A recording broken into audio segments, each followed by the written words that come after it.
this is the thing. This is what everybody's talking about now. Everybody's talking about, how can I thrive in this stressful world, and how can I get a mental edge, and how can I feel good instead of feel blah.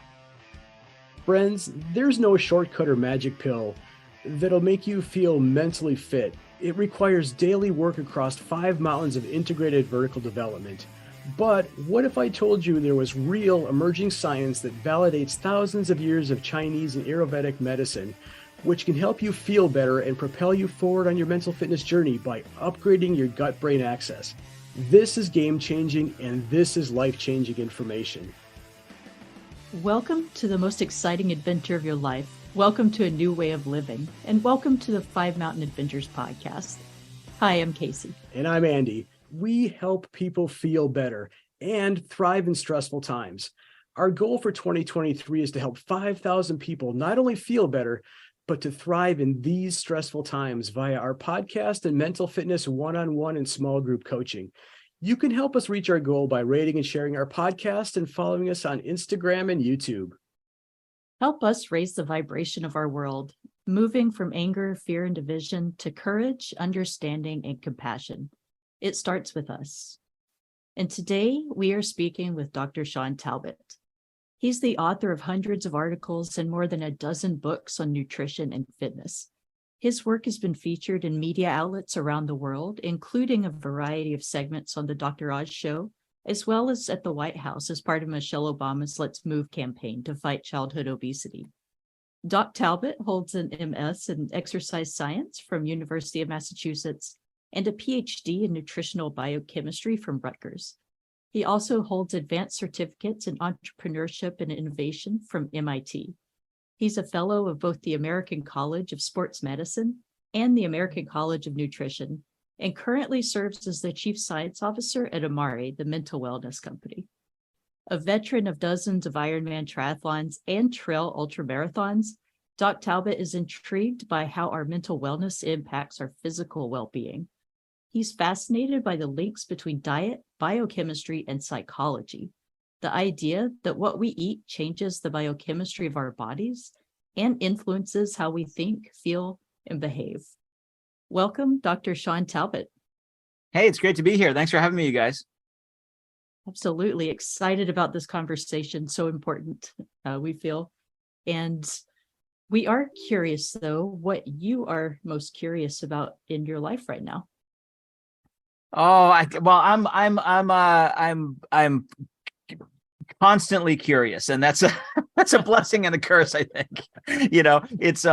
I think I suffer as much as anybody from the shiny new thing syndrome, right? Where you're like, oh, that's really cool. Oh, that's really cool. And like the kind of work that I do now, right, around nutritional psychology, around the microbiome and the gut-brain axis, there couldn't be a better time to be a curious person, right? Because the research is just coming out, and it's like one of the problems with that is that I have trouble keeping up, right? There's so many interesting things to read about and to act on and to try to implement into your own life and tell other people about. That's the one thing. It's a lot right now.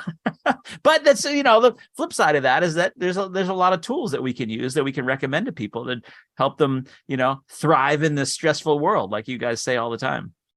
Yeah, right. It's gosh, what a great time to be alive, right? The Chinese curse is that, or the Chinese may you live in interesting times, right? Yeah, exactly. Yeah, right. And that's both a blessing and a curse, because it's a stressful time in the world right now, but boy, there's new emerging science and tools that we can use to help us move through our day.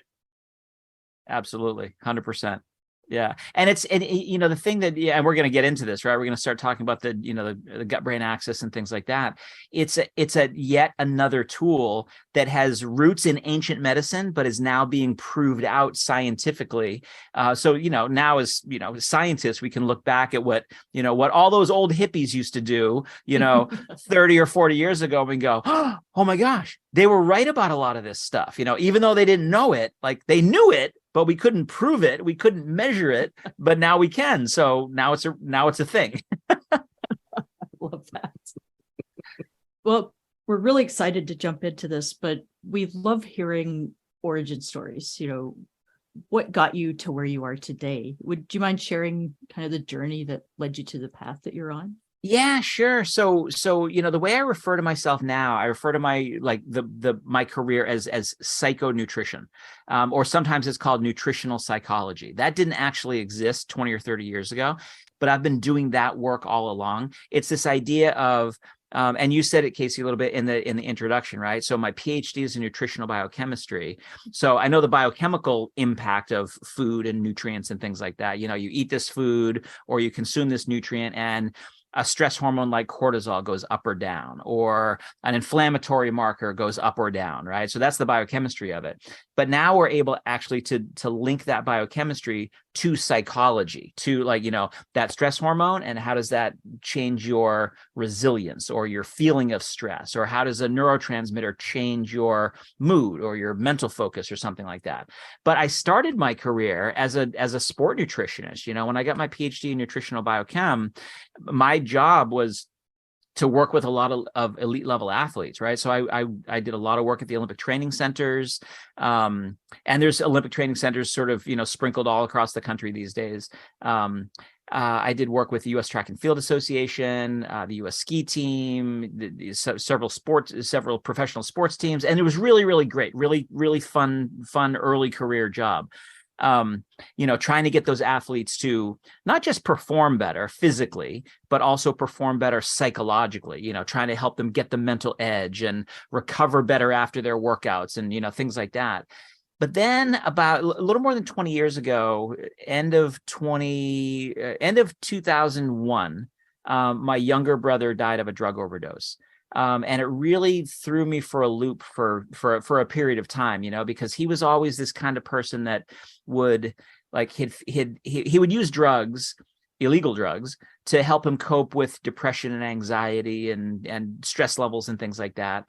And I look back on what he went through then, 20 or more years ago, and the kind of work that I do now. And I really, really feel that the kinds of things that we do to help people improve their mood and reduce their anxiety and help with their resilience and help with their sleep quality and all that kind of stuff.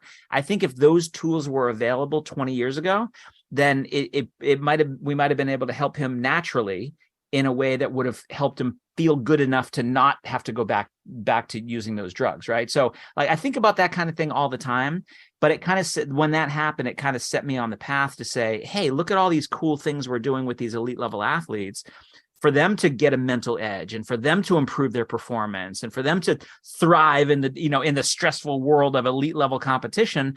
What if we could mainstream some of that, right? So the average person could feel better in their job or in their family or in their hobbies or whatever it is that they want to perform the best at. Why couldn't we use these same tools? And that put me on that path. And it's been a good path, all the way to today. We're this is the thing. This is what everybody's talking about now. Everybody's talking about, how can I thrive in this stressful world, and how can I get a mental edge, and how can I feel good instead of feel blah, And so it's been a almost 30-year journey to get to where we are today, but here we are. So let's take advantage of it. Wonderful. Shawn, I want to build a solid foundation for our listeners, so they can build upon this knowledge here. Mental fitness is a term we're hearing more and more. What does it actually mean?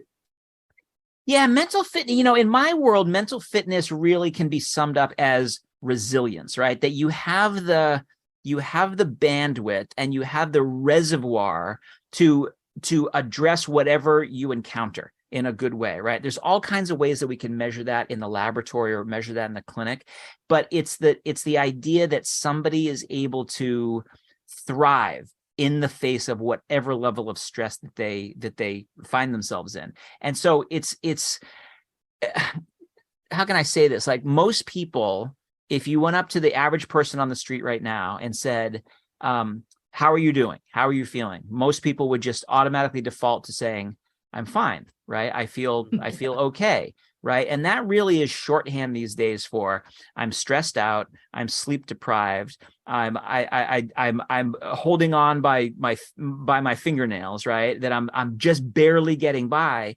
But because that's the default state for so many people, it's almost been normalized, right? You wouldn't go up, like, you go up to 10 people on the street and 0 of them are going to say, I feel fantastic. Like, my mind is clear and my focus is sharp and I have a good abundant energy all day long. And then, you know what? At the end of the day, I'm able to shut it off and get a wonderful night of high quality sleep. Nobody experiences that. And yet that should be the default human condition, and it's not. And so, like, my idea around mental fitness is getting people to that. That should be the normal default situation for every single person. And I think because we're so opposite that, people just don't think that's available to them. And I'm on a mission to let people know that mental fitness is the way it should be every day. Yeah, I love it. So mental fitness, is that different than mental wellness? Mental fitness is sort of the high end of mental wellness. When we describe mental wellness scientifically, there's a couple of ways that we can define it. So one of them is something called psychological vigor. Vigor in psychology research is the opposite of burnout.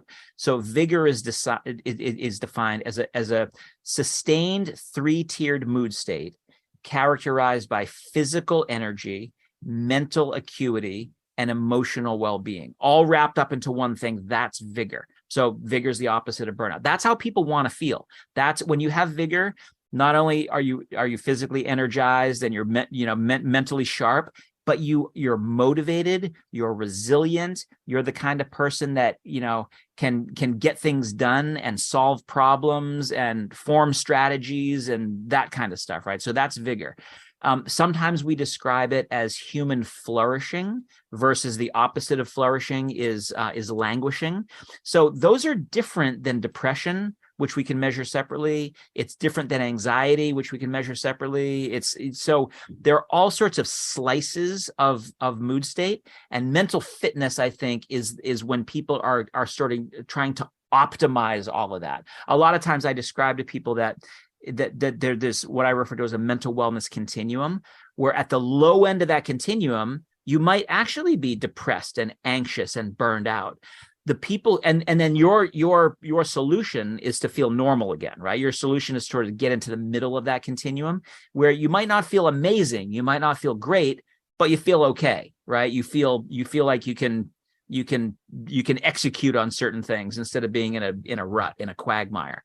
But then mental fitness is even another step above that, where you're really starting to fire on all cylinders and really starting to, have an advantage over the competition, so to speak. Yes. Wonderful. So exciting to be talking about this. And I love that you brought up the point of how our society has just normalized feeling burnout and almost tend to take pride in just doing the 9-to-5 drive and the grind all the time. Grind, and exactly. never resting. Exactly. It's almost a badge of honor for certain people, right? And luckily, like, one of the things I just love is that is starting to change a little bit. Where it used to be that people would just talk about how many hours they were putting in and how little sleep they got and how hard they were driving. And now I think post-pandemic, I think people are coming out of that a little bit and going, that's for the birds. Like, that didn't help me at all. That, in fact, that caused so many problems in my relationships and my quality of life. I want something different. And I think there's a lot of people that, probably everybody who's listening to your podcast right now is looking for something different. And this is a way for us to frame that and say, look, this is available to everybody. It's not something that's just like this pie in the sky thing that's available to some, magical few people who have figured it out. There's some very solid principles that we can recommend to people to bring them closer to mental fitness and, away from burnout and away from languishing. You had mentioned sleep and lack of sleep kind of being the default. How important is quality sleep to our performance overall? Yeah, it is as important as anything. It's as important as your nutrition. It's as important as your meditation practice. It's as important as your exercise regimen. But sleep is that thing that comes last for a lot of people, right? There's even people who are very health minded and health conscious and think like, I'm going to really dial in my clean eating, and I'm really going to, practice my breath work, and I'm going to have a gratitude practice, and I'm going to do all the things. Sleep comes last, even for those people. And they think, well, I'm probably one of those people who can get by on 6 hours. And you're not. None of us are, right? That's hate to break it to you, but like even the toughest people in the world, right? The Army Rangers and Navy SEALs and like those kinds of people, they get broken by sleep deprivation, and it's not a lot. It really is just missing a couple hours. Like if we say to people it's 8 hours, right? We use 8 hours as sort of the shorthand, like this is the recommendation. If you're getting 6 hours, what we call a short sleeper, your metabolism changes, your stress hormones go up, your neurotransmitter changes, you get more inflamed, so your whole metabolism changes. As a result of that, your whole psychology changes, your immune system changes, your brain doesn't clean itself, so your brain builds up all these toxins that lead you to be at higher risk for Alzheimer's. I mean, you guys get the idea. Like sleep, the importance of sleep cannot be overemphasized. It's really, really important. Oh, thank you. Not to go too far down the rabbit hole, but how much of that do you think maybe is because people feel like sleep is out of their control, or they can't do anything to help support that? Yeah, I think there's a lot of reasons for it. I think there's a lot of things that can interfere with sleep, right? So just the stress of the day. If you're having a really stressful day, that's going to make it harder for you to get a good night's sleep, and not get a good night's sleep is going to increase your fight or flight response, your stress response the next day. So there's a sort of a vicious cycle between our stressful life that most of us are leading right now, modern life, and that's interfering with our ability to get a good night's sleep. So that's part of it. The other part of it is just not prioritizing sleep. Like so many people just don't think it's as important as it actually is. And so that's education, where we can say to people, look, it really is as important as anything else you can think of. But then there are also little things that we do to sabotage ourselves, and we might not even realize it. A lot of people bring their phone into their bedroom at night, right? And that's a huge no-no. Even if you're using it as an alarm, you should go down to the Walmart and you should spend, $11 on an old-fashioned alarm clock that doesn't have a computer on it like your phone. Some people sit in their beds and watch their phone and doom scroll until they feel sleepy enough. And what they don't realize is that light is telling their brain to wake up, instead of having a darkness cue to tell their brain to go to sleep and calm down. So there's all these little, what we call sleep hygiene, where we can say, look, let's set up the architecture at the end of your day so that you just get into this default of doing these things every single day, having a wind down routine to really get your sleep quality. And then you'll get to hopefully become a person like me that relishes their sleep and looks forward to their sleep, because I like the sleep, but I know what getting good quality sleep is going to do to my next day. If it's a workout day, it's my physical performance is going to be better. If it's a psychological day where I'm writing, like tomorrow is going to be a writing day for me, I'm going to do better writing if I got a good quality sleep. If we're going to be around other people, if we have a better quality sleep, we're more empathetic. We're more able to pick up on social cues. We're less inclined towards negativity. I mean, it permeates every single aspect of what it means to be a healthy, functional, high performance human. When I think about energy and vitality, I think about a kid. They have the energy to play, run around, climb things. That energy that feels like you just can't contain yourself. It's the stuff we've always wished they could just bottle up and sell to us, right? Well, this company's found a way to do just that. Amari's Happy Juice Pack. Mood, motivation, energy, things our bodies can naturally produce when both our guts and our brains are happy and communicating. And we can actually improve that process of communication across the axis of the gut and the brain. This is cutting-edge science. This is game-changing information. This is where science meets soul. This is Amari, and we're helping people feel better naturally. Check out the links in the show notes for discounts and more information.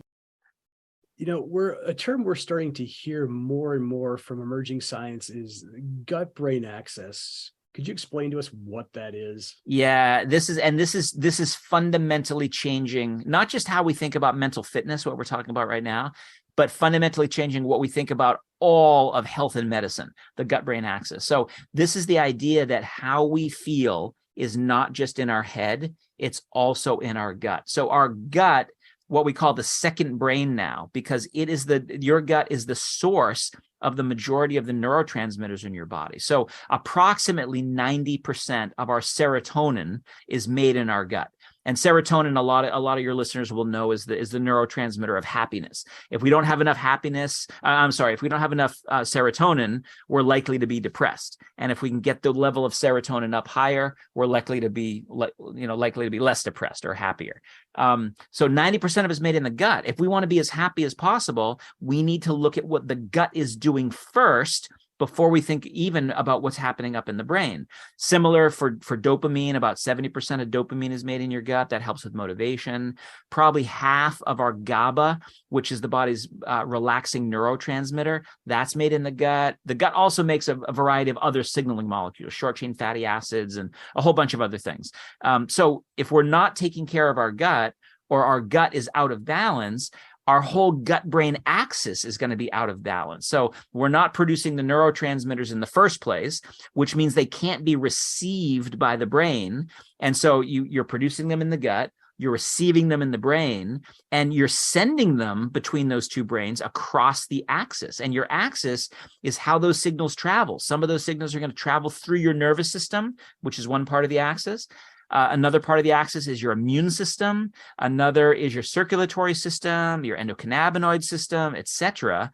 So we think of the gut-brain axis as a system of communication, and the information that's going across that system are well-being signals, right? They're neurotransmitters and they're appetite hormones, and they're, if your gut-brain axis is functional, you're going to feel good. And if it's dysfunctional in any way, you might feel fatigued, you might feel sad, you might feel sluggish, you might feel like you can't focus. All of the things that we think of as mental wellness or mental fitness are products of the gut-brain axis. So what I'm hearing is this affects all of our neurotransmitters, pretty much our entire system. Is there anything else that's affecting specifically our mental health in that regard? Yeah, well, I mean, lots of things. So if your gut-brain axis is out of balance, your immune system will be out of balance. And so, like, here we're just on the coming out of this global pandemic, there was a really close linkage between your psychology. Are you depressed, anxious, stressed? How your immune system is functioning, and most people just think of their immune system as a shield to protect them from viruses and things like that. Right.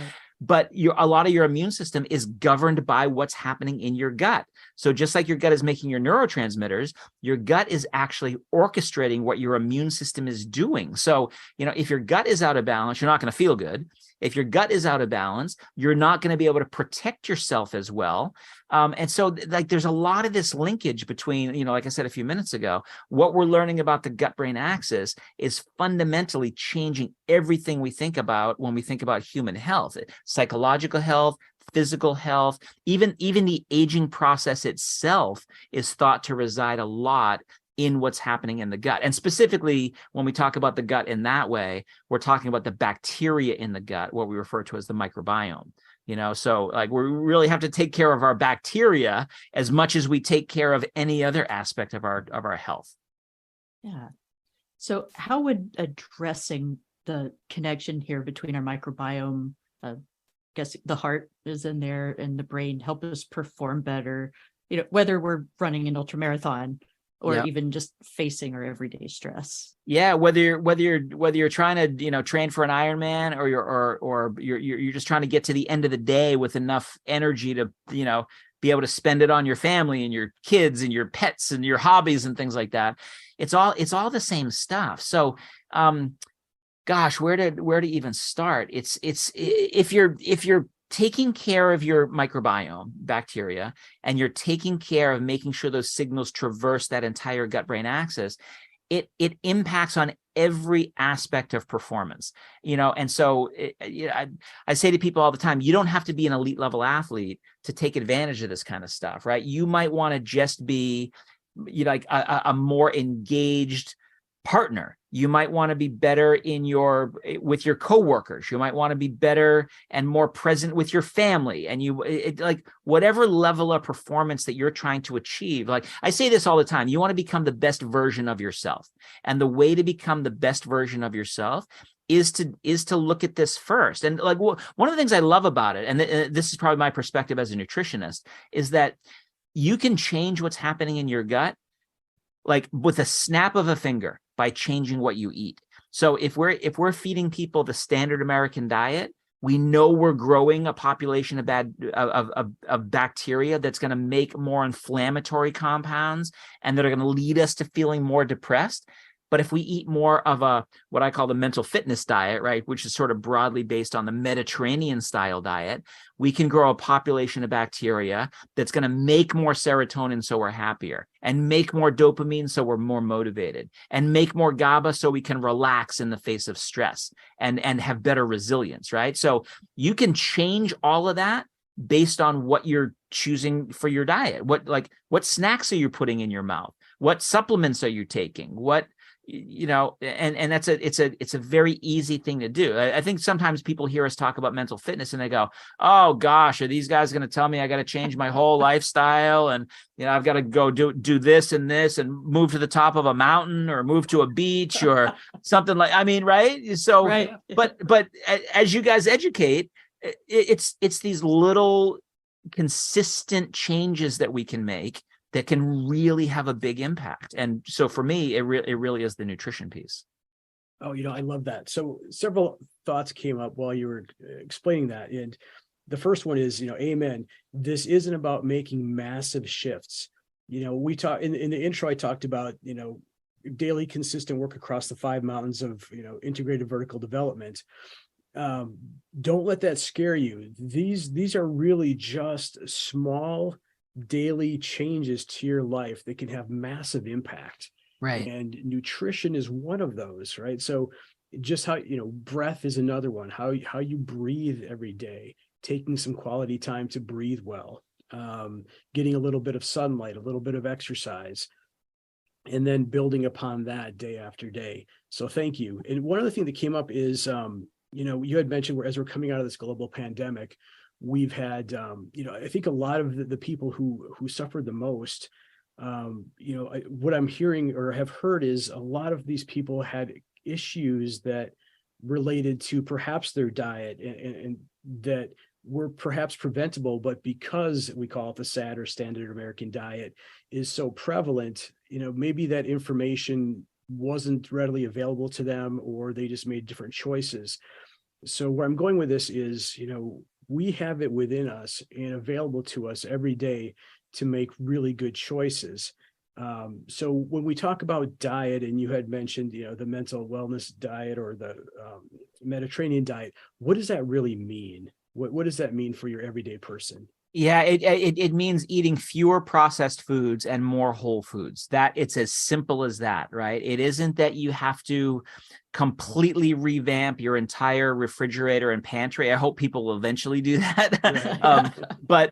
But small steps, right? Baby steps. Let's start someplace, and let's start with getting some of the processed food out and replacing that with more fruits and vegetables, and have a salad, a couple of times a week, and try to get more fiber in and more brightly colored fruits and vegetables. And like those are small little choices that I think sometimes people hear that and they go, oh, that couldn't possibly make a big impact. But if you follow it all the way through this thinking of the whole microbiome gut brain axis kind of thing, what you end up doing is you're taking away a kind of food that is growing the bad bacteria and sending bad signals. You're increasing the intake of a good kind of food that's growing the good bacteria and sending good signals. So in a sense, you're turning down the bad signals and you're turning up the good signals at the same time. And it can really, really have a meaningful effect. And when we see people put it into practice, without even encouraging them or motivating them to change their diets, they change their diets, because the signals that they're getting across the gut-brain axis are subconsciously changing their behavior. It's driving them towards making better food choices. So you have to force yourself to make the first food choices, but then they get easier and easier and easier as you make those little consistent changes. And so, in my book, Mental Fitness, I've got a mental fitness pyramid diet. I've got a plate graphic where people can see what the food looks like on their plate. And people look at that, and I think at first it might be a little daunting to say, like, really, half my plate has to be fruits and vegetables? I don't know if I could do that. Well, start with 10%, because right now it might be 0%. And then pretty soon it can be 20%, and then it can be 30%, and et cetera, et cetera. But those little changes made consistently over time actually add up to massive benefits across your gut-brain axis and for your overall performance. So human flourishing, vigor, abundance of energy. I mean, these are things most people want. Are there other ways besides our diet and food choices that we can help optimize our GBX or gut-brain axis? Yeah, definitely. So just being physically active, right? Probably the next most impactful one after. So we talked about sleep a little bit. We talked about nutrition just now a little bit. Probably the most next impactful one is going to be movement. Like moving your body, it will actually change your mental wellness in a variety of ways. So every single time we contract a muscle, your muscle makes these signaling molecules that we just broadly call myokines, right? Myo, muscle, kine is a signaling. Those will go to the brain, they'll go to the gut. They will help improve the signaling across the gut-brain axis. And so again, it doesn't have to be training for an ultramarathon. It's literally as simple as getting out into the garden, taking a walk around the block, taking the dog for a walk, like little things like that. The more that you move, the more that you want to move, the more that you're able to move, the more that it like becomes a part of who you are. And I say this to people all the time, and I think you guys educate around this a little bit, that you want to try to become the kind of person who is an exerciser, or who is choosing a healthy diet, or who is thinking about their breathing, or who is getting a good night's sleep, right? The more you can start thinking of yourself as that kind of person, the more that it just becomes what you do, instead of something you're forcing yourself to do, right? Instead of saying, I hate exercise, but I'm going to force myself to work out anyway. That's not a long-term proposition, right? Because you're always forcing yourself against your nature. But if you can change your nature to be, hey, I am the kind of person that goes and exercises on a regular basis. It's a subtle psychological trick, but it's a very important one. So yeah, get out there and move. And then one of you said about light exposure, right? If you can do that exercise in the outdoors, that's even better, because now you have natural sunlight exposure. You're exposed to the sights and the smells and the air, and hopefully you can do it in a place that's like more of a natural setting, like a park or a forest or something like that. And then you get the benefit of the plants around you, and there's a whole body of positive psychology research now called nature therapy, right? Sometimes it's called green therapy when you're exposing yourself to, to forests and to parks, or blue therapy when you're exposing yourself to water, or yellow therapy when you're exposing yourself to sunlight. So get out there and get that exposure. That's how humans were designed to thrive and flourish, is to be out there in nature. Yeah, beautiful, right? So right now we're sitting at desks in offices, yep, or in our homes, in front of computers, but our intention, our plan is, after this podcast, we're going to get up and go for a 5K walk, right? Nice. It's a beautiful day here in East Tennessee. The sun's out. Couldn't ask for a better late winter day. And that's just part of our daily rhythm, right? It's just getting out there just for a little bit. It does wonders. But you had mentioned, kind of changing our nature. Not kind of, you did mention changing our nature. And I this hadn't come up on my initial questions for you, but something that it reminded me of is, we can't change our genes, but we can perhaps change the expression of our genes. That's right. And I think that in some ways connects back to my opening about Chinese and Ayurvedic medicine. Is that true? Yes, that is true. And that's something that we actually didn't know until very, very recently. So, people ask me all the time, like, how come we've never heard about the microbiome and the gut-brain axis until just very recently, and by very recently, the last 5 or 10 years have shown an explosion in the research in these areas. And one of the places that this research has led is that the microbiome actually determines the expression of our genetic profile. So the genes that we're born with, the 23,000 genes that I have in my body, are different than the genes that you have in your body, Andy, and the genes that you have in your body, Casey. But we can't change those, right? We can't, at least not now, right? We can talk about genetic engineering and that kind of stuff if we want to, but we can't change our genes. Let's just go with that. But we can change which genes are expressed and which ones are not expressed, meaning which ones are turned on and which ones are turned off. So the way I explain, and a large way that switch gets flipped on or off are by signals that the microbiome sends, the bacteria in your gut sends to the rest of your body. So think of it this way. Let's say, just for the sake of argument, that there was one gene that caused Alzheimer's disease. And I could say, well, is that gene on and I'm going to get Alzheimer's, or is it off and I'm going to be protected from Alzheimer's? Your microbiome can determine which genes are turned on and off. And so that is mind-blowing. And that's why every single pharmaceutical company in the world right now has a microbiome division that is trying to figure out how to drug the microbiome to send the right signals to turn on or turn off these disease pathway genes, right? And so it's a little more complicated than what I just described, because most of our diseases are multi-gene, kinds of scenarios, right? It's hardly ever just one gene.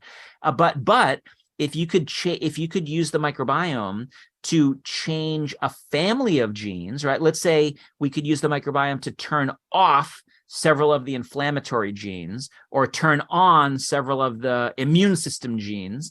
That might protect you, against getting heart disease, or it might protect you against, developing an infection. It's really, really exciting time. I will say it's early days, right? It's like we're still trying to figure all that out, but just to understand that it's related, and that if we move our bodies and we eat the right foods and we have the right, stress resilience and, all those kinds of things, like these healthy things that we know from traditional medical systems, if we can implement those like on a more consistent basis, we're taking our genetic profile in a healthier direction. It's exciting. So there's no shortage of supplements on the market. Is supplementation necessary to dial in your gut-brain axis and work with your microbiome? Yeah, I'm a big advocate of supplements, right? I say to everybody, I'm a food first nutritionist. Like, I really want people to, go for the big things first, right? Get the processed food out of your diet as much as possible. Get in more fiber, get in more fruits and vegetables, that kind of stuff. You don't have to be eating a perfect mental fitness diet or a perfect Mediterranean diet, but like, let's go and do those kinds of things first. Don't ever think you're going to be able to just pop a pill and not worry about your baseline diet. It doesn't work that way, right? But if you have good science-based, research-backed supplements, you can actually use those as the first piece of the puzzle sometimes to, help with your stress levels so that you're not getting stress eating all the time, or help with your appetite control. So you can make those good choices. You can use supplements to help with your motivation so that you are inclined to go be more physically active. You can use supplements to help with your stress levels so you can get a good night's sleep. And, so you can use them to really help you facilitate those good lifestyle choices that we've been talking about. But it's a little bit of the Wild West out there with supplements, right? There's probably more, not probably, there are definitely more garbage supplements on the market that make claims that don't live up to what the supplement actually does. There are supplements that are pixie dusted, right? They might have a good ingredient, but it's not enough of an ingredient to actually, deliver a benefit. Yeah, so I think it's buyer beware, but I think if customers and consumers want to educate themselves and say to the companies, hey, can you prove to me that this supplement lives up to the claims? Can you tell me why you use this ingredient and not that other ingredient? Can you tell me where your sourcing comes from? And like the companies that do it the right way, they're going to go out of their way to say, here's our research. Here's why we use this ingredient. Here's why we use this much. Here's why we're using this strain of bacteria versus that strain of bacteria. You know, there's enough companies that are doing it right where I think people can find those. And you know, I should be, you know, fully you know, open about this. Like I am a executive at a dietary supplement company, right? And so I formulate products based on those principles that I just said. You know, I'll formulate products and say, I want this strain of bacteria because it's been clinically validated to help with stress levels or mood levels or resilience levels or whatever.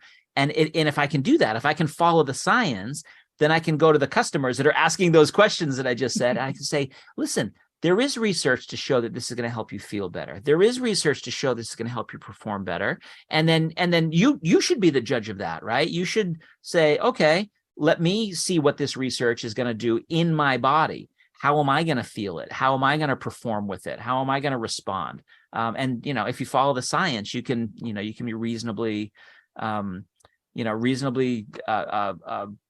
proven, you know, that you're going to get those benefits. You know, the other day I was watching TV and I think it was on a commercial, probably for a nutrition company. I don't remember the exact facts. I'm going to paraphrase the best I can here, but it kind of struck me is this person that was talking was supposedly a medical doctor. Mm-hmm. And, you know, he said that in medical school, you know, we're taught to, you know, to treat the symptoms.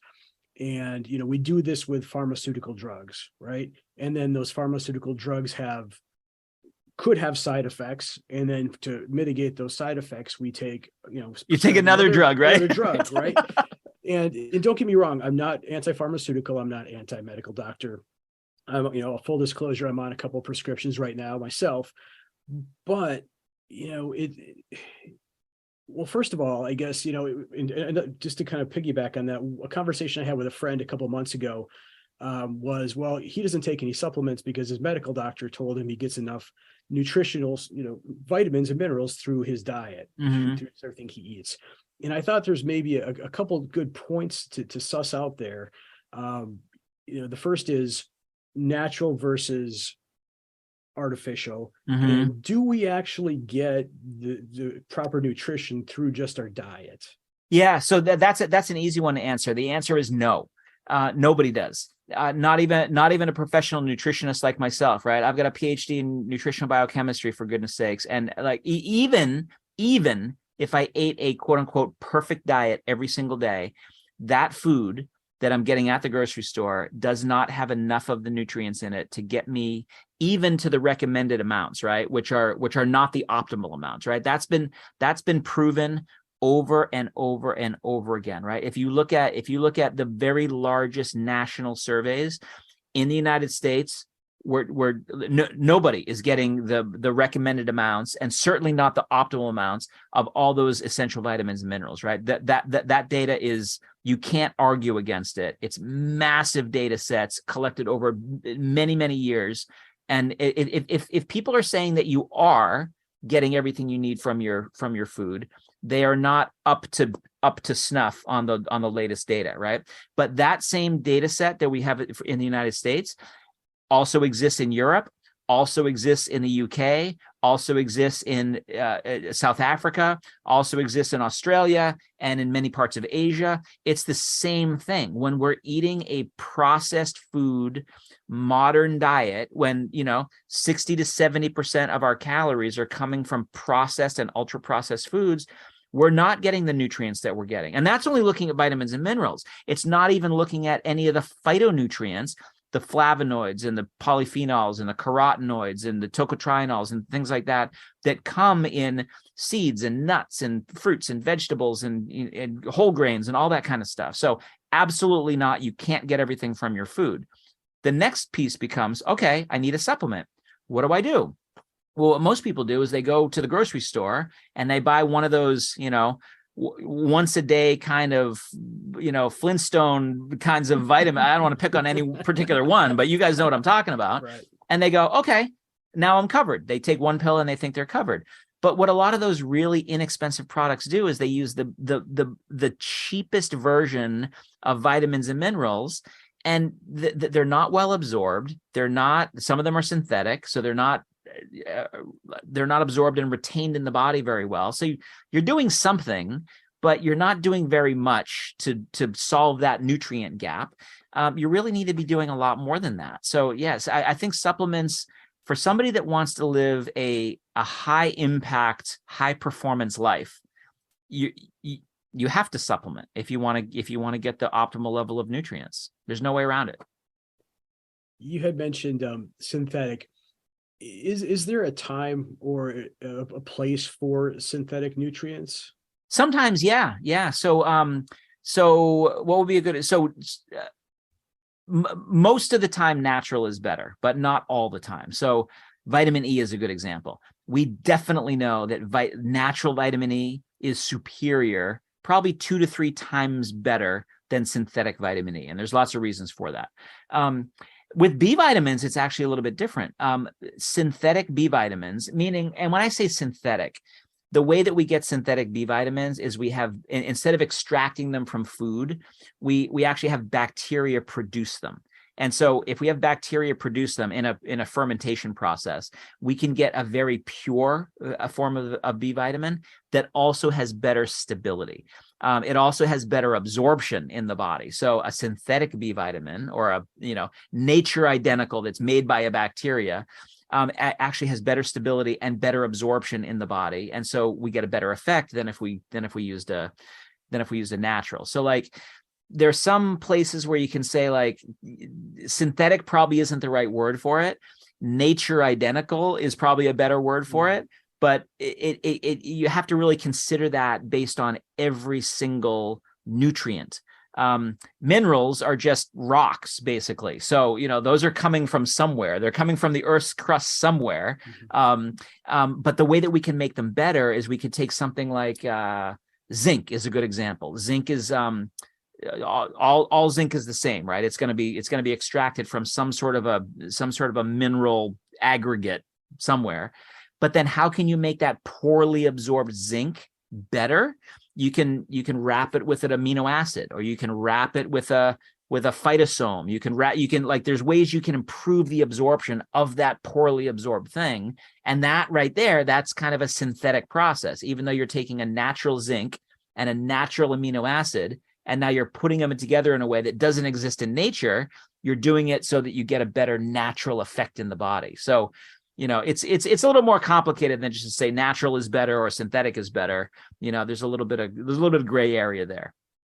Awesome. Thanks for explaining that, because that's one of those areas where I've come across in the past. I'm like, synthetic, what? Mm-hmm. I'm not sure if that really. I want to keep ticking off a couple other points, though, as we, again, moving out of the COVID. One of the things that we were told to do or use during COVID was zinc, right? You just mentioned that. So what we noticed was, people posting their Instagrams and Facebooks with their big bottle of, 100 milligrams of zinc and taking it 3 times, just kind of popping. Is that actually healthy? No, it can actually be detrimental to your immune system, right? So zinc is an essential nutrient. The optimal level of it for most people is going to be around 15 milligrams a day. So if you feel like you're getting a little bit sick and you might say like, maybe I need a little bit more zinc. Like if you went up to 30, like doubled it, that might be okay for a couple of days. But if you tripled it and you went up to 45, you take 45 milligrams of zinc for a week or two, and you're going to get into a zinc toxicity situation, right? So zinc is I'm actually glad that you asked about zinc, because that's one where there's a very narrow safety window where too little is bad, just the right amount is good, like what we call the Goldilocks syndrome. But then you can very quickly get into too much. Vitamin D is another one that people were taking a lot of during the pandemic, and it is one that I recommend that people take for their immune system and for their mood and for a variety of different things. but that one has a much wider safety window. So you can supplement with a lot of vitamin D before it becomes a problem. Vitamin C is one you can supplement with a lot of before it becomes a problem. You'll probably, your gastrointestinal tract will tell you you're taking too much of it before it gets to be a dangerous level. But yeah, that's a problem that a lot of people get into. They think like, oh, well, if a little bit of this thing is good, then a lot of it's going to be even better. And sometimes a lot of it can actually be worse for the thing that you're trying to solve. So, that's one of the reasons I tell people, like, look for research-backed supplements, but then also follow the label directions and don't go, exceeding them just because you think more is better. So I had this situation in the last couple of months here with one of my medical providers, where they had been prescribing high quality, high purity fish oil. Mm-hmm. But now the National Institute of Health, I believe it is, came out with a new study in the last 6 months, maybe even up to a year ago. I can't remember the exact time frame, and no longer supports the omega-3s as being heart healthy or having any significant impact on your heart. And so therefore they're not going to prescribe them to me anymore. And then I went and I read the abstract, and it clearly called out the benefits were still around brain health and inflammation. Mm-hmm. And so that was like, well, what about this? What about, nope, sorry, we're not doing it. Do you have any thoughts around that? Or are you aware of that study? Yeah, it really depends on how the studies are designed, right? And this might get into the weeds a little bit for your listeners, but there are similar studies that people will point to. Sometimes they'll say, well, wait a minute, these medical studies came out and showed that multivitamins don't work, right? Or fish oil supplements don't work. The question to ask is, work for what? Right. So the sort of anti-multivitamin studies are showing that if you take a multivitamin, it's not going to prevent cancer. It's not going to prevent heart attacks. This is what this omega study showed, that it doesn't seem like it's going to prevent you from getting a heart attack. But what it is going to help you do is have better blood flow. It's going to help with your brain. It's going to lower your inflammation, which is related to a bunch of other conditions, but it might not prevent you from getting a heart attack. And why is that? Well, it's because there's all kinds of other things that can cause a heart attack. There are arrhythmia issues. There are cholesterol issues. There's a variety of different things. So it's almost like throwing the baby out with the bathwater, where you're saying like, well, it doesn't prevent this one thing, even though it does these 10 other beneficial things. We're going to not allow a prescription because it doesn't do this one thing. But that's the wrong question, right? And I think sometimes those studies, and I'm also not an anti-pharmaceutical person at all, but I think sometimes those studies are designed to make a point that these are not pharmaceuticals, and that they shouldn't be treated as pharmaceuticals, right? They're really here to improve the function of the body, sometimes improve our mental wellness, sometimes improve our physical performance. They're not there to treat a disease or prevent a disease from happening. So anyway, yeah, we could go down this rabbit hole as much or as little as you want to, but I think that's the bottom line for most people. Yeah, I think that's a high level, very, very important information. Two other things. We talked about the standard American diet, and something that went on or goes on with Americans, maybe just humanity right now in general, is we caffeinate and then we downregulate with alcohol. That's right. And this is, I think, is so pervasive that I wanted to touch on these 2 points here. So how much caffeine is too much or just the right amount? And then what effects does alcohol have on our performance? Yeah. So these are two substances that we use a lot of, right? I mean, yeah, and you just described it perfectly, right? We're caffeinating all day long, and then in order to relax, we're using the depression, alcohol. Through the pandemic too, alcohol usage went through the roof, and so did liver problems, right? Non-alcoholic fatty liver, cirrhosis, all sorts of things. I have some friends who are liver physicians, and they just talk about how like they're seeing so many problems of people just like basically drinking themselves into their grave. And I'm someone who like I enjoy my coffee and I enjoy a glass of red wine from time to time, and so I'm not anti any of that. but I think these are great examples of the benefit is in the moderation. So when we look at caffeine, we definitely know that if you go above 400 milligrams of caffeine in a given daytime period, that's going to set off a fight or flight response. Like that overstimulation is going to get you to make more adrenaline, epinephrine, make more cortisol, and that's going to be detrimental in the long run because you're overexposed to these stress hormones. And so the solution there would be, if you are going to use caffeine, definitely make sure that you're below 400 milligrams, and maybe try to keep it around 200 milligrams, right? And that's going to be a cup or two of coffee. We do know that there are benefits at that level, right? So then somebody would say, well, how about zero caffeine? How about zero coffee? And one of my jokes that I have with people every New Year's is that people will say, all right, I'm trying to get off of coffee for my New Year's resolution. Can you give me some recommendations? And I go, yeah, my recommendation is get a different resolution, because coffee actually can be healthy for you, beneficial for you. Coffee, tea, like those lightly caffeinated beverages, you have one or two of those, black, right? Or just a little bit of sweetener in it, not a frappuccino milkshake kind of thing.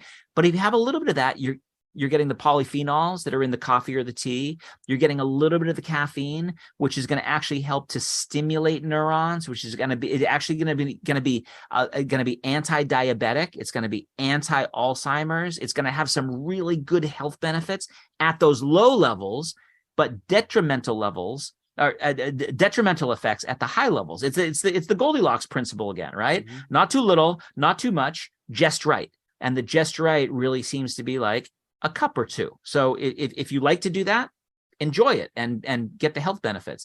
Seems to be the same thing with alcohol.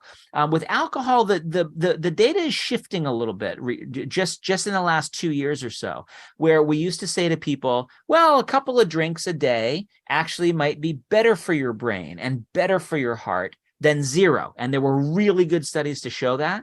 But now there are also some really good studies to show that there's a subpopulation of people that so for women now we say no more than one drink, and for men we say probably one drink is where you need to be, but absolutely no more than 2 drinks. And so that's going to be 6 ounces of wine, 8 to 12 ounces of beer or something like that. I don't know if I agree with the 1 or 2 ounces of hard alcohol or not, because at least with the beer and wine, you can point to some of the other things. You can point to the hops, you can point to the polyphenols, you can point to that kind of stuff. But above that, you're starting to see problems for neuron damage. You're seeing problems for gut damage, gut lining damage. So again, it's sort of the dose is the poison sort of thing, right? Where we can get benefits at those low levels, but absolutely detrimental effects at the high levels. So you touched on this earlier, and I want to come back to it is, what people should look for, what questions they should ask when considering supplements to upgrade their gut biome, or just supplements in general. How big of an impact does sourcing play into supplements? Huge, absolutely huge. Here's how I ask people to evaluate supplements, right? Whether they're supplements that I've formulated or they're supplements that somebody else has formulated and they're out there on the market, you want to ask, where's the research, right? Where's the research? First of all, the best research is going to be on that finished product. Have you ever, the company, have you ever done any research on this bottle, this finished product that I'm going to buy and ingest in my system? And sometimes they have that, sometimes not.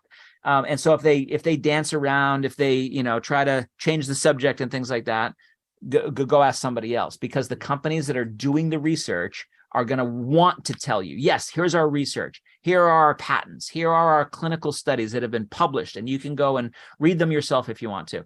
The next level is, are they using research validated ingredients, right? Are they using the ashwagandha, for example, that has been used in this study and this study and this study? Or are they just using a generic one?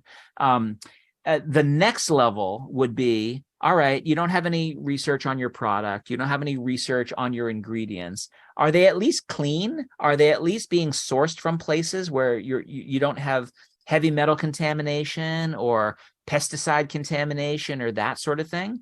And can you please show that to me? Can you show me that you test for pesticides and that you have, quality control and things like that? So like those are the three levels. And if you can't at least get satisfactory answers at some of those levels, you absolutely should not be choosing that supplement, because that's one of the examples of, all the dirty, gross stuff that really gives the supplement industry a bad name, where companies just go, how can we do it cheap? How can we tell a nice story around it? And how can we sell it to somebody and maybe never see that customer again? The ethical companies are going to want to sell it to you one time, and they're going to want to have you get a good experience, so you buy it again. And you buy it again because you feel something, and you buy it again because you can see a difference, and you buy it again, and you can't get that kind of an experience and that kind of relationship unless you follow the science, unless you follow the sourcing, unless you follow the quality. So yeah, there are companies out there that do it right. I like to think that I do it right with the companies that I formulate for, but it's not standard practice, unfortunately. Thanks for clarifying that. That's, I think, a very important information. So two terms that came up that I think you touched on to some extent, scientifically validated. What does that mean? Yeah, that's a $64,000 question right there. It can mean everything from, we studied it in a group of people like you, and we found these benefits that are meaningful to you. It could be a mental wellness benefit. It could be a sports performance benefit. It could be a health parameter benefit. It could be that it's been studied in animal models, right? And in mice, it helps the mice live longer. And maybe that's close enough, and you want to take a chance on it, right? There's a lot of supplements in the anti-aging category that are like that. Resveratrols and NADs and NMNs, and it gets to be a whole alphabet soup of all these different kinds of things that certainly they make mice live longer and they make worms live longer.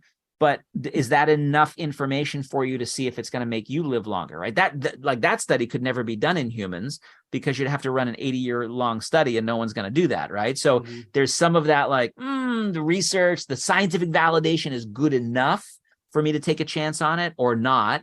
And then there's a lot of things that have just never been studied. And you have to say, like, well, has it been used in a, traditional Chinese medicine, for example? Like, oh, they used it for 3,000 years and there must have been something to it. And I'm going to use it for, general health tonic, right? So those are all different levels, so to speak, of scientific validation. And people have to sort of determine, like, where's their comfort point, I guess. Yeah. I hesitate to use this moniker, but I think to some degree, we're kind of biohackers. So, yeah, sometimes we're willing to take a chance on something that maybe doesn't have the blind or double, the placebo, peer reviewed, that type of thing. But, overall, I think that there's a lot of great information out there. And if you take the time just to look at it instead of going with the slick marketing, because I think a lot of supplement companies are really great at really slick marketing, right? Exactly. To get you to pull you in, and there's maybe not a lot to the substance of the product itself. Yeah. I said somebody shared a video with me the other day of a company that just launched a new gut health product, right? So beautiful video that they sent me. I was like, wow, this looks amazing, right? And they told a good story about how it works and the ingredients and the sourcing and all that kind of stuff. And then I went and I looked at their supplement facts panel, and I was able to go, wait a minute, here's their bacteria. Not a single one of them tells me what strain it is. And if I don't know the strain, you actually don't know what it's going to do. Look at these herbs that are supposed to support gut health. Not a single one of them is a validated, scientifically proven herb. Like, none of them have studies on them. None of them were standardized to any bioactive ingredients. And so I'm like, wow, if I were a typical consumer and just looked at that really slick video, I might just go, yeah, of course, click and buy. Let's try some of that. And I probably would have wasted my $50 or $60 because the what's in the bottle doesn't really match up to what was in the marketing, right? So you have to be able to go, like, what I should have done if I really wanted to buy the product is, email the customer service and say, can you show me the research? And where does this ingredient come from? And I noticed on your label that you're not listing the strains. And can you tell me what strains? And the answers back probably would have given me all the information that I needed to say, like, maybe this isn't matching up to what they're saying about it.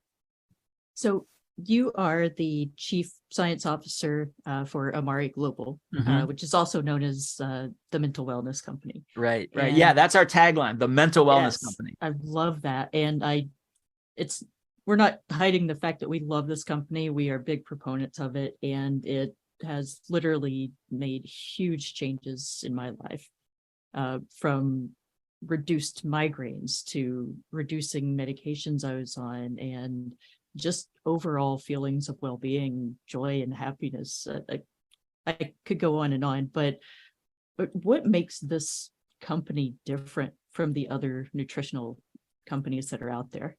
Yeah, well, I think it's some of the things that we've just talked about. We are one of the few companies, not the only company, right? But one of the very few companies that really does follow the science, right? When we say we're going to develop products that help with mental wellness, and we're going to name our company the Mental Wellness Company, we need to make sure that those products truly deliver. And the way to make them deliver is to follow the science. So, the example that I just gave, that other company that had great marketing, but not great formulas, they could have made their product better by choosing the actual strains of bacteria that have already been shown to help with depression and help with anxiety and help with stress. That's what we did, right? We said, why don't we just get those? Those have already been validated. Let's get those and put them in our products. Okay, good. That's a great place to start. Now let's look at some of the herbs that are used. Instead of going out there and getting a generic ashwagandha, let's go out there and get the ashwagandha that was actually used in this clinical trial to show that it helps with tension and anxiety and brain fog and those sorts of things, right? So now let's go and get the prebiotic fibers that have actually been used in the studies to show that they help improve resilience, and they help with leaky gut, and they help with whatever, right? So it's not hard necessarily, right? The research is there. It's available to scientists that are doing these formulations to go and choose the right ingredients. But the problem with it is that they're expensive, right? For the ingredient companies that are doing the research, there's an investment there, right? They have to pay money to get that research done and get it published and have good quality control and source it from the right field in India or Africa or South America, wherever this stuff is coming from.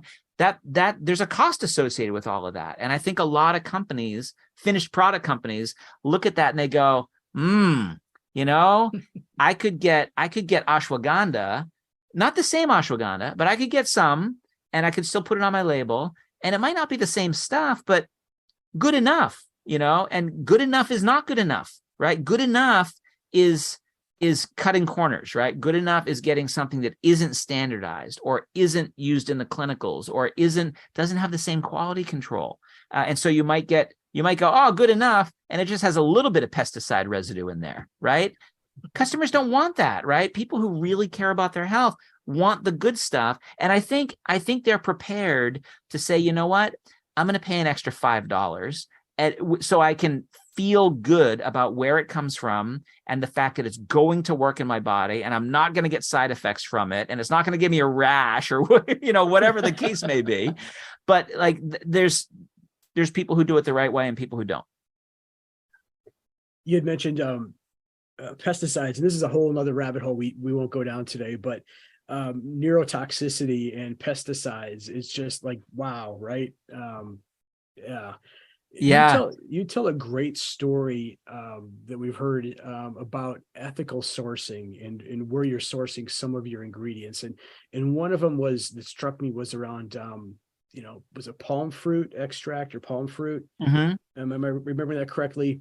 Where there's a certain area of the world where it's very detrimental to the planet, and then there's another part of the world where you guys source it from. I'll just let you tell the story if you don't mind. Yeah. So palm fruit is a good example of that. So we're one of the very few companies in the world that uses a water soluble palm fruit extract, and the reason we use it is because it can help the heart to be more efficient at doing its job as a pump.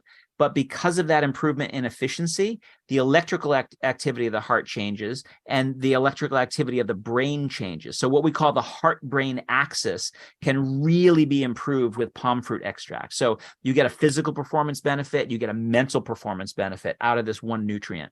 It also increases dopamine. It also increases compounds, neurotrophic factors called BDNF that help to protect neurons and grow new neurons. So it does a lot of really good stuff. So we were really excited to use this. But where most palm fruit comes from in the world is from places like Malaysia and Philippines and Indonesia, and places where what they do is they go into the rainforest and they clear cut the rainforest, and they put up palm trees, right, to grow these palm fruits. And the reason they do that is because palm fruit is used to generate palm oil, which is used in processed foods around the world. So processed food industry is a big business. They need a lot of palm oil, and so they need a lot of palm plantations. But we don't want to be part of clear-cutting rainforests and decimating the habitat of the orangutans, and there's a lot of pesticides that get used, and that's bad for the groundwater, and that's bad for the local people that live there, and like it's just bad in every way. You can go into those parts of the world and you can source palm in a responsible way, right? You can buy it from small farmers. You can make sure that they don't use pesticides. You can make sure that they're planting on land that was not previously rainforest. Like, there's ways that you can do it, but you have to jump through a lot of hoops to do it. We decided to let's not even open that Pandora's box. Why don't we just go to another part of the world? And we found a group in Mexico that was interested in putting palm trees on cattle land. So not rainforest land, cattle land that is already a low biodiversity area. Now they're making it more biodiverse by putting palm trees in there and putting in wildlife corridors and all that kind of stuff. So we worked with them directly to do research around it with MIT, where I studied entrepreneurship. So scientists at MIT studied this material, found all the wonderful things it can do in the body. We worked with the plantation to make sure that no pesticides, that the workers are being treated in terms of like fair trade practices and like all that kind of stuff. So there's a quality reason, there's a research reason, there's a like a climate, biodiversity, good for the planet, good for the animals reason. There's a good for the people reason. So all of that I think is important before you even think about what's in the bottle and what is it going to do in my body, right? And I think I'm really glad you asked that question, because especially the younger generation, so like my kids and their friends ask those kinds of questions, right? They're like, oh, interesting, that product can help with my physical performance and my mental performance. Where do the ingredients come from? And how are they grown? And who's growing them? And are you paying a fair wage? And like, those are things when I was their age, it wasn't even on my radar, but now is on the collective radar. And so, at Amari, we're making sure that we're answering all those questions. Love that world-centered, heart-centered view. Right. Because it's, and this is going to sound weird coming from a scientist, right? Because I'm more of a data-driven guy, but like, that's all karma, right? It's all good for, you put that goodness out into the world, you hopefully get goodness coming back at you. And so that's, if we're going to be the mental wellness company, we got to practice what we preach. Absolutely. I think for us, that was one of the appealing aspects of this, of Mari as well. So thank you for sharing that. So we were going to ask the question of, if someone wanted to start feeling better today, where would you have them start? But I think I want to go a little bit further with that is, we've talked about all the diet, the exercise, the sunlight. Where would you have them start with supplementation? I mean, what would you recommend? What do you use? Yeah, so the thing that I recommend from the Amari portfolio is something called Happy Juice, and the reason I recommend that is because it's really easy for people to do. It tastes good. And it addresses a lot of what we've just talked about, right? So when we talk about the gut-brain axis as a system, there's things we can do in the brain to help us feel better without even thinking about the gut. There's things that we can do separately in the gut to help us feel better without even thinking about the brain. And likewise, the axis, we can just address, like, we can just make the efficiency of the axis in carrying those signals between the two brains better. And just because we do that, people feel better. So what Happy Juice is it's a coordinated approach to saying, let's do some things in the gut. Let's do some things in the brain. Let's do some things in the axis. And as a result of that, you'll feel holistically better. So I refer to it as coordinated neurotransmitter balance, where we can help somebody feel better by increasing their dopamine levels. They'll feel more motivated. But we can also help them feel better by increasing their serotonin levels. They'll be happier. And if you were to ask people to choose between those, would you rather have better serotonin signaling and be happier, or better dopamine signaling and be more motivated? Which would you choose? Most people would look at you funny and go, "What? Why? I can't make that choice. Like, I want both, please." And so that's what Happy Juice is all about. And that's why we call it Happy Juice, to make it kind of, fun and approachable and things like that. But it's lowering stress hormones like cortisol. It's raising GABA. It's raising serotonin and dopamine. It's helping the entire system work better.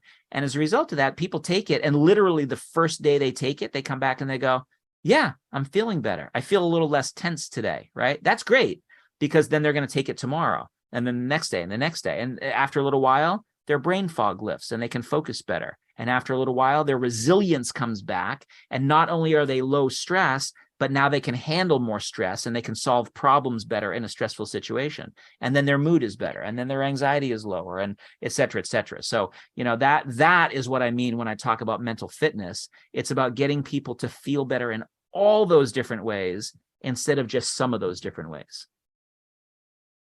Nice. And I'm so excited to have options now that don't require, well, first a prescription. Right. I used to be one of the believers, I need a prescription to fix this or to do this or that. And the difference of the feelings of taking something natural like this and a pharmaceutical are just, it's so much cleaner, and, well, it feels more natural and sustainable. Right. I think, in my own body. So right. It's so exciting to have these options. Right. And cleaner, I think, is a fair way to describe it, right? Instead of taking a synthetic chemical to force your body to do something, you're taking these natural compounds that are allowing your body to do something. And that's a subtle but a very, very important difference, right? If you can get your body to make more of what it needs to make it in the situations that you need them, in the right amounts, that's just getting your body back in better balance. Like one of the ways that I describe the microbiome to people sometimes is that it is this wonderful, amazing internal natural pharmacy that all of us have inside of us. And so sometimes it can be out of balance, but if we can get it back in balance, now you have this internal natural pharmacy that makes what we need when we need it in the right amounts. And that lets us navigate through this stressful world that we're all trying to navigate through as best we can. Beautiful. So I kind of want to go in one other direction, if you'll allow. And that is, what do you use from Amari or for supplementation when you're training and actually doing Ironmans? Yeah, I use a lot of stuff. So my morning routine is the same every single morning. So I take the Happy Juice that we just talked about, and I take it along with two other products. We have a product called Menta Heart that has that palm fruit extract that we just talked about. So helping my heart-brain axis work better. That helps me. It's not really a pre-workout kind of a thing. I do take it before my workouts, but it helps with heart function, helps with brain function. But it's more of like a stamina kind of an effect, where you'll notice it not at the first part of your workout to get you motivated. You'll notice it at the end part of your workout to keep you going, right? So that's the kind of effect that you get. I also use a product that we have every single day called Mood Plus, which is a few years ago when we launched it, it was a finalist for Botanical of the Year because it has all of the best mood support supplements in it. So it has one ingredient called Kana that helps with resilience. has another one called Rafuma that helps with overall mood. It has a really good ashwagandha that helps with anxiety and tension. And it has a magnolia bark that helps with stress eating and that kind of stuff. So stress, depression, anxiety, and resilience all in one product from an herbal perspective. And that's the one that, like, I really can't go without that. I travel with it. I have bottles of it all around because it really is something that you can it really takes the edge off and gives you, like, if you're somebody with a temper or somebody with a low, with a low capacity for dealing with BS, this allows you to roll with the punches a little bit better, right? So that's one that I use a lot. And then I use some of the standard things. Like, I know I need a good multivitamin, so I use our multivitamin called Vita GBX. I know I need a good fish oil, so I use Omega. We have a digestive product that has, honest to God, taken away my heartburn. I used to have really, really bad heartburn. Haven't had it probably in 5 years significantly since I started using that product.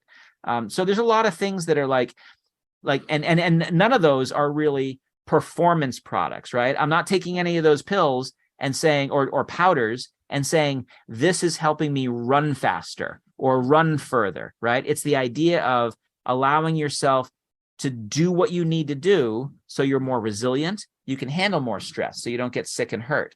You get better quality sleep. And that's another one I take. We have a really nice sleep product that helps your body go through sleep cycles more efficiently. So you spend more time in REM sleep and more time in deep sleep so your body and mind recover.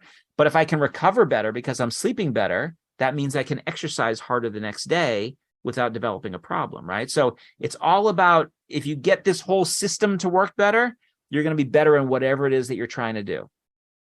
We've covered a lot of ground here in just over an hour and a half. Is there anything that we've missed?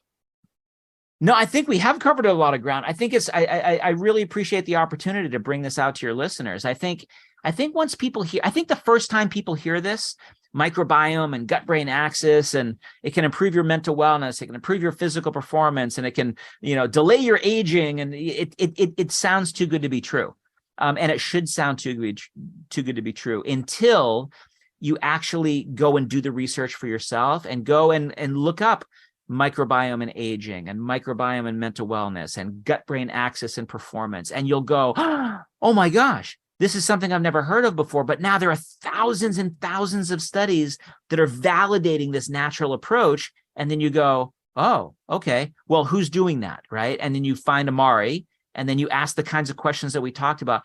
Where's your research? And, why are you sourcing? And how are you sourcing? And what are you testing for? And all that kind of stuff. And then you go, okay, there seems to be some research out there. These guys seem like they're doing it the right way. And like I said earlier, you say to yourself, I'll be the judge of that. I'm going to try one of these products and I'm going to see what it does in my own body. And then you make the determination. Is this the right regimen for me? Are these products doing something that's not just noticeable, but meaningful in my life? And I think once people improve their mental well-being and they start going in that right direction, I think they will look back and they go, I don't ever want to go back there. I don't want to ever go back to feeling burned out or languishing or any of the words that we use for it. I don't want to ever go back to feeling blah because I feel amazing now, right? And I want to keep feeling amazing. And there's lots of ways that we can then start plugging in other stuff like light exposure and gratitude and movement and everything else end up becoming easier once we feel a little bit better, right? It's get you out of that vicious cycle of badness into a virtuous cycle of getting better and better and better and climbing all those 5 mountains, right? Yes. I love it. Well, we are so grateful for you taking the time to chat with us today, Shawn. Where can our listeners go to find out more about your work? Best place is probably just go to my blog, which is just my name, ShawnTalbott.com. I post, summaries of research up there. I tell people where I'm speaking and where I'm doing my certification programs. I've got a YouTube channel also, if people want to see the videos, but a lot of times I link out from those from my blog. So yeah, go to the blog, ShawnTalbott.com is the easiest place. Awesome. We'll have links in our show notes. And once again, thank you, sir. We appreciate you. My pleasure. Take care.